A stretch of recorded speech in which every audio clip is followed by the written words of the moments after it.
Do you believe that the love and loyalty of an animal can defy even death? Imagine being faced with a devastating scene: a police officer gravely injured, declared lifeless by doctors, while his loyal dog refuses to accept the inevitable. What could happen if that dog sensed something no one else could see? Today, you'll hear the heartwarming story of Bolt, a police dog who not only protected his handler in the field but also saved his life when everyone else had lost hope. Peter was never one to form bonds easily. As a police officer, his life was full of challenges, and he had learned to keep his emotions locked away in compartments. But everything changed the day he met Bolt, a young Belgian Malinois, at the police kennel. Peter was skeptical. After all, he knew how demanding police work could be and how difficult it was to find a reliable partner. Bolt, however, immediately caught his attention. He had a sharp, determined gaze and boundless energy. During the tests, while other dogs hesitated at obstacles or lost focus, Bolt displayed an almost supernatural precision. But what truly touched Peter was the moment Bolt, after completing an exhausting task, sat beside him and looked directly into his eyes, as if to say, "I'm here for you." In the months that followed, Peter and Bolt formed a bond that went beyond training. Peter, who had always struggled to share his emotions, found in Bolt a silent but deeply understanding companion.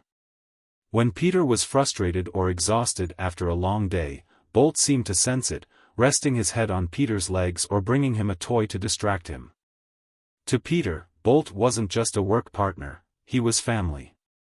He knew that, out on the streets, he could trust Bolt completely, not just to do his duty but to protect him in any situation.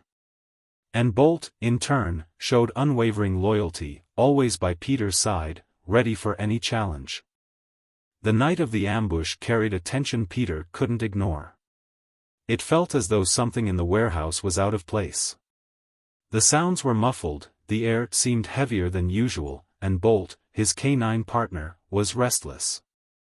Peter knew that when Bolt acted this way, something dangerous was about to happen. He quickly ran his hand over his vest, checking his equipment while watching Bolt sniff around a corner of the warehouse. The dog was entirely focused, his movements precise, but Peter noticed that Bolt kept glancing at him, as if trying to warn him of something. A faint worry began to build in Peter's chest, but he tried to stay calm. He needed to remain rational and focused, that was how he always operated. But deep down, an unsettling thought crept in: what if this time something goes wrong? What if we're not fast enough? Suddenly, a metallic sound echoed through the warehouse. Peter turned quickly, and that was when he heard the gunshot. The sound of the shot seemed to slice through the air. A sharp, searing pain tore through his chest, and he fell to the ground. As he fell, everything seemed to slow down. The weight of his body felt like it was dragging him down faster than he could process. A primal panic overtook him for a moment. Is this how it ends? No, it can't be now. Peter tried to get up, but the pain kept him pinned to the ground. His vision began to darken at the edges, and his breathing grew shallow and ragged.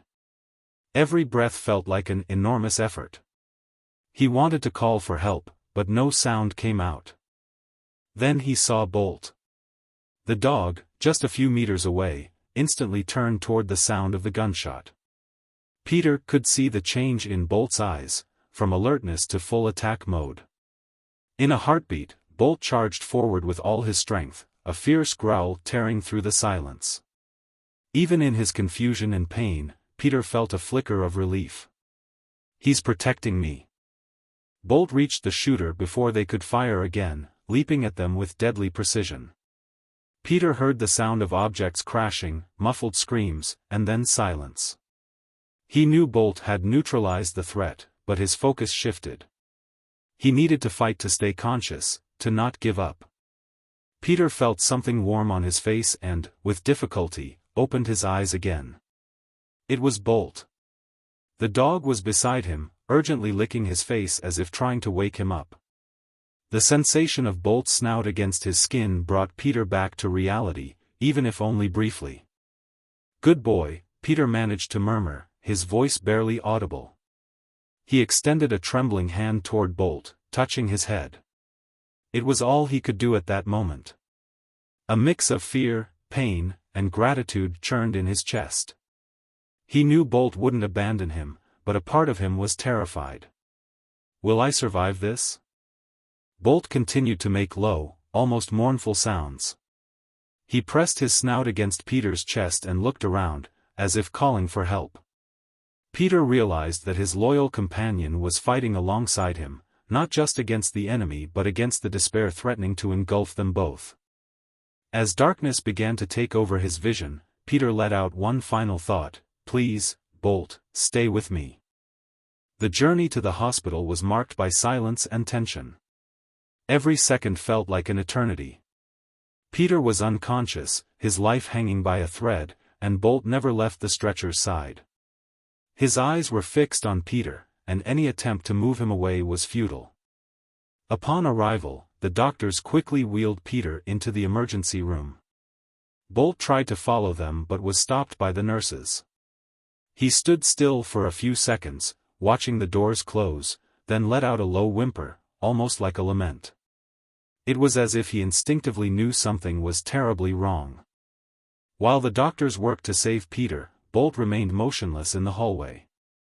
Sitting near the entrance to the room, he kept his gaze locked on the doors, his ears alert for any sound coming from within. With each person who walked by, he lifted his head, as if silently asking, "Is he okay?" When the doctors finally emerged and announced Peter's death, the atmosphere grew heavy with sadness. Peter's colleagues bowed their heads in silence, but Bolt reacted differently. He began pacing back and forth, sniffing the air and letting out small barks. His movements weren't desperate but restless, as if he couldn't believe what he was hearing. When Bolt was allowed into the room to say goodbye, he walked in with slow, cautious steps. He climbed onto the bed where Peter lay and stood beside him, at first in silence. He sniffed Peter's face, then his chest, repeating the gesture several times. Bolt seemed to be searching for something, as if he couldn't accept that his handler was gone. Bolt climbed onto the bed where Peter lay motionless, the machines turned off. He pressed his nose against his handler's chest and stayed there for a few seconds, as if trying to understand what was happening. Suddenly, he began sniffing intensely, moving his nose back and forth. Then, with a loud bark, Bolt drew everyone's attention in the room. He pressed his snout against Peter's chest, licking him insistently. Could he be sensing something? One of the doctors asked. Curious, the doctor decided to check Peter's vital signs again. Using a stethoscope, he heard something that made his eyes widen, a faint heartbeat. "Oh my God, he's alive!" The room erupted into a frenzy. The doctors rushed to stabilize Peter and prepare him for surgery once more. Bolt remained seated next to the bed until the very last second, watching intently as his handler was wheeled away. Outside the operating room, Bolt was restless. He paced back and forth, occasionally stopping at the ICU door, as if expecting Peter to walk out at any moment. The officers accompanying him tried to calm him down with treats and soothing words, but Bolt ignored them entirely. He kept his ears perked, turning his head at every sound coming from inside the room. His eyes displayed a rare intensity, as if he fully understood the gravity of the situation. At one point, he stopped in front of the door, lay down, and remained still, but not relaxed.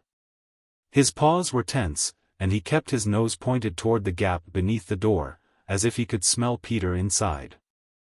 Every person who exited the room was scrutinized.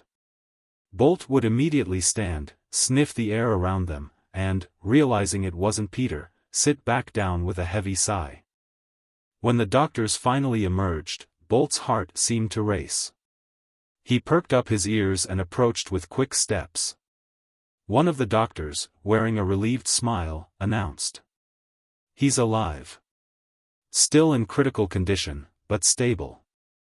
Bolt immediately began wagging his tail, but cautiously, as if he understood the battle wasn't over yet. He watched as the doctors left, and he stayed close to the entrance, refusing to leave. Everyone who saw him could feel the weight of his loyalty, a loyalty that kept him vigilant even amid uncertainty. In the days that followed, as Peter recovered, Bolt continued his vigil. He slept near the ICU door, his ears always attuned to any movement. Nurses and doctors passing by were often moved by the sight of him, so faithful and tireless. Some even admitted that his presence brought strength to everyone dealing with difficult situations in the hospital. Bolt wasn't just a dog waiting for his handler. He was a living symbol of hope and loyalty. Peter opened his eyes for the first time since the ambush. His vision was blurry, and the sounds around him felt muffled, as if the entire world was far away. His whole body ached, but the greatest pain was the uncertainty. He knew he had been shot, knew he had been on the edge between life and death, but he couldn't remember what had happened afterward. Then, he felt something familiar, a comforting warmth pressed against his arm. His heavy eyes slowly turned to the side of the bed, and there was Bolt. The dog sat still, his gaze fixed on Peter. When their eyes met, Bolt moved closer, gently resting his head on the bed beside Peter. Peter tried to speak, but his voice came out as a hoarse whisper. "You're here." In his mind, a flood of emotions overwhelmed him. He remembered the warehouse, the gunshot, the pain. But above all, he remembered the moment Bolt was by his side, licking his face as he fell. The memory brought tears to his eyes. Peter felt something he couldn't fully describe: gratitude, love, and deep admiration for the being who had never left him. Peter extended his trembling hand, and Bolt immediately placed his head under it. The familiar texture of his fur brought a relief that no words could express. He closed his eyes for a moment, letting the tears flow freely. "You saved me, buddy," he said, his voice breaking. "You didn't let me go." Despite his weakened state, Peter felt a surge of strength as he realized Bolt had never given up on him. He knew that if he was alive, it was because of the determination of that dog. Every time he thought of Bolt barking at the hospital, insisting the doctors check his vital signs, his heart swelled with emotion. "You're my hero, Bolt," he said with a weak but genuine smile. Bolt let out a low sound, somewhere between a soft bark and a sigh, before resting his head on Peter's chest, right where the bullet had nearly taken his life. The gesture seemed to say, "I'm here, and I always will be." Even in his frailty, Peter felt something he hadn't experienced in a long time, a deep sense of purpose. He knew his recovery would be long and difficult, but now he had a reason to fight. Bolt hadn't just saved him physically, he had given him a second chance, to live, to feel, and to cherish every moment. In that instant, Peter made a silent promise to himself and his loyal companion. He vowed to use this second chance to repay the loyalty and unconditional love Bolt had given him. No matter what the future held, they would face it together, as they always had. As the two remained there, sharing a moment beyond words, Peter realized something profound: Bolt wasn't just a dog. He was an angel, a protector, a living symbol of how love and loyalty can overcome even the most impossible challenges. The story of Peter and Bolt is a testament to how love and loyalty can defy even death. Bolt, with his extraordinary senses and unbreakable bond with Peter, accomplished the impossible. This story is not just about a police dog, it's about the power of connection, courage, and the hope that arises from the unexpected. Animals have a transformative power in our lives, and Bolt is the perfect example of how they can be more than just partners, they can be true angels in four-legged form.